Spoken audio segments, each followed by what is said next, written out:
potong, edit. Oke, yuk. Nah, di sini tuh pendahuluan. Pendahuluan di sini Woi, tuh awal dari apa? awal. Ini kan ulang. Oh, ini tak tahu enggak tahu sah. Nanti diedit, dipotong. Judulnya aja belum kita bilang. Ih, apa Woi, sih kau nih? ulang, Tak ulang bilang lagi, loh, Pak. ada Ulang lagi, dibilang woi. tadi. Ulang lagi, sekali jalan nih, ulang lagi. Kau bilang tadi, cepat. Yaudah, yaudah, yaudah. Dari awal tadi. Dari Assalamualaikum, main perkenalkan diri. Wih, ngapa nih, Cok? Ilman bodoh, man. Dosa, man. Jangan bodoh, woi. Kau nih bot anjing, udah nih.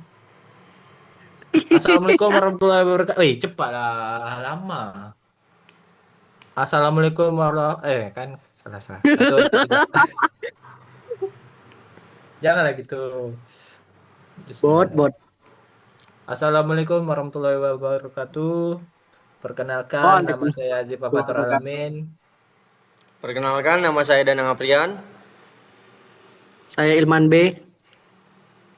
Nah, di sini artikel kami membahas tentang dual identity dalam perspektif hukum perdata internasional, problematika, status personal, dan kepastian hukum. Lanjut, pendahuluan. Nah, di sini tuh kami membahas meningkatnya mobilitas penduduk antar negara membawa konsekuensi hukum yang semakin kompleks, terutama dalam penentuan status personal seseorang. Nah, fenomena dual identity muncul ketika individu memiliki lebih dari satu identitas hukum seperti kewarganegaraan ganda atau perbedaan pengakuan status personal berdasarkan hukum negara yang berbeda. Nah, dalam konteks hukum perdata internasional, kondisi ini sering menimbulkan konflik hukum karena setiap negara memiliki prinsip dan asas tersendiri dalam menentukan hukum yang berlaku terhadap status personal, baik melalui asas kewarganegaraan maupun asas domisili. Perbedaan tersebut membuat kepastian hukum menjadi sulit tercapai, khususnya ketika suatu perkara harus diselesaikan melalui jalur peradilan. Nah, dalam situasi ini, konflik status personal akibat dual identity, peran hakim atau lembaga peradilan menjadi penting. Hakim tidak hanya dituntut untuk memilih hukum yang akan diterapkan, tetapi juga memastikan bahwa putusan yang diambil sejalan dengan prinsip-prinsip hukum perdata internasional dan memberikan rasa keadilan bagi para pihak. Oleh karena itu, perlu dikaji bagaimana konsepsi hakim atau lembaga peradilan dalam menyelesaikan konflik status personal yang ditimbulkan akibat dual identity. Nah, pembahasan ini juga menjadi relevan untuk melihat sejauh mana penerapan prinsip-prinsip hukum perdata internasional maupun memberikan kepastian hukum dan praktik peradilan lintas negara. Baiklah, materi selanjutnya akan diteruskan oleh rekan saya. Baik, saya akan melanjutkan materi itu masuk ke pembahasan. Di mana dua identity adalah hukum perdata internasional muncul sebagai akibat dari meningkatnya perpindahan penduduk antara negara. Seorang dapat memiliki lebih dari satu identitas hukum. Misalnya kewarganegaraan ganda atau status personal yang diakui berbeda oleh dua negara.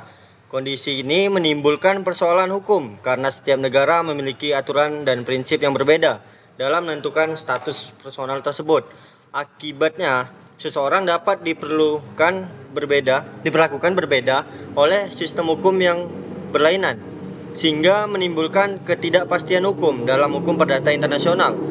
Status personal seperti status perkawinan, hubungan keluarga, kecakapan hukum, dan hak waris. Permasalahan muncul ketika dua atau lebih negara mengklaim hukum masing-masing berlaku terhadap status personal seorang. Dalam situasi seperti ini, hakim atau lembaga peradilan memiliki peran yang sangat penting untuk menentukan hukum yang mana yang harus diterapkan agar tidak terjadi kebingungan hukum.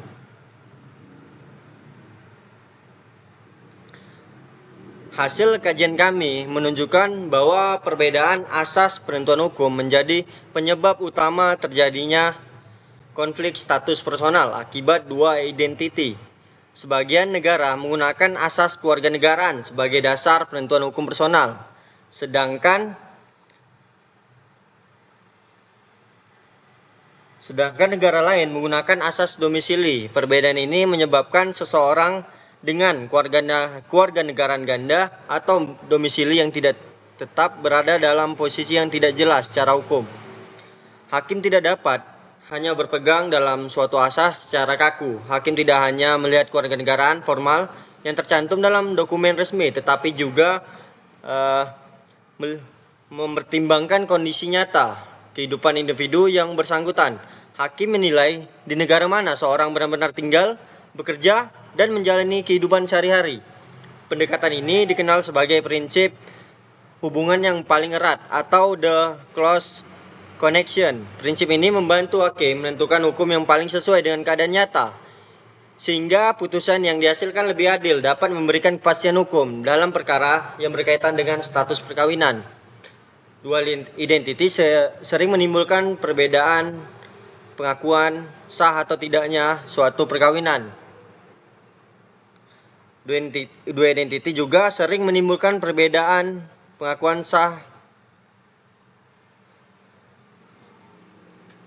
dan dapat dianggap sah menurut hukum suatu negara tetapi tidak diakui oleh negara lain. Dalam kondisi ini, hakim biasanya mempertimbangkan tempat perkawinan dilangsungkan, domisili tetap pasangan, serta hukum yang selama ini mengatur kehidupan rumah tangga mereka. Dengan cara tersebut, hakim berusaha menghindari terjadinya status perkawinan yang tidak jelas dan merugikan para pihak. Permasalahan dual identity ini juga sering muncul dalam sengketa waris.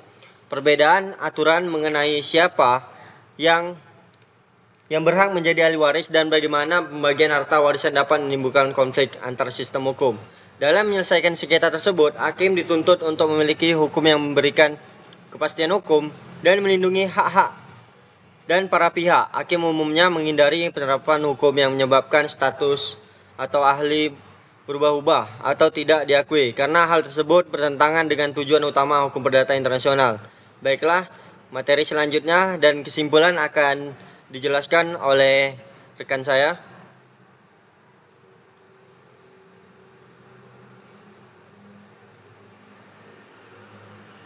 Baik, akan saya lanjutkan. Hakim juga mempertimbangkan asas ketertiban umum. Asas ini memungkinkan hakim menolak penerapan hukum asing apabila bertentangan dengan nilai-nilai dasar hukum. Lanjut.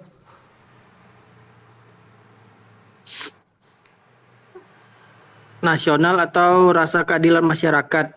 Dengan demikian, penerapan hukum asing tetap dibatasi agar tidak merugikan kepentingan hukum nasional. Berdasarkan pembahasan tersebut, dapat disimpulkan bahwa penyelesaian konflik status personal akibat dual identity sangat bergantung pada peran dan pertimbangan hakim. Dengan menggunakan asas kewarganegaraan, asas domisili, hubungan yang paling erat, serta memperhatikan ketertiban umum, hakim dapat memberikan putusan yang lebih adil dan menciptakan kepastian hukum bagi individu yang memiliki dual identity. Next.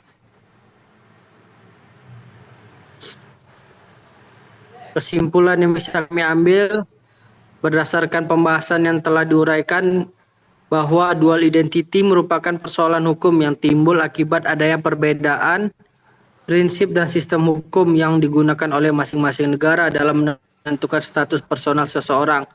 Perbedaan tersebut menyebabkan seseorang dapat memiliki status hukum yang tidak sama di berbagai negara, sehingga berpotensi menimbulkan konflik hukum dan ketidakpastian dalam penerapan hukum.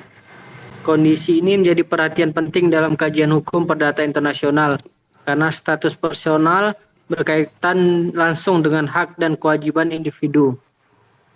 Dalam menghadapi konflik status personal hukum dual identity, peran hakim atau lembaga peradilan menjadi sangat menentukan. Hakim tidak cukup hanya berpegang pada kewarganegaraan formal yang tercantum dalam dokumen resmi, tapi juga perlu melihat keadaan nyata kehidupan individu yang bersangkutan. Pertimbangan tersebut terhadap domisili tetap, pusat aktivitas kehidupan, serta hubungan hukum yang paling erat dengan suatu negara. Menjadi faktor penting dalam menentukan hukum yang layak untuk diterapkan. Next. Pendekatan ini diperlukan agar putusan yang dihasilkan tidak bersifat kaku dan mencerminkan keadilan bagi para pihak. Konsistensi hukum juga berperan dalam menerapkan prinsip-prinsip hukum. Perdata internasional sangat berpengaruh terhadap tercipta kepastian hukum. Next.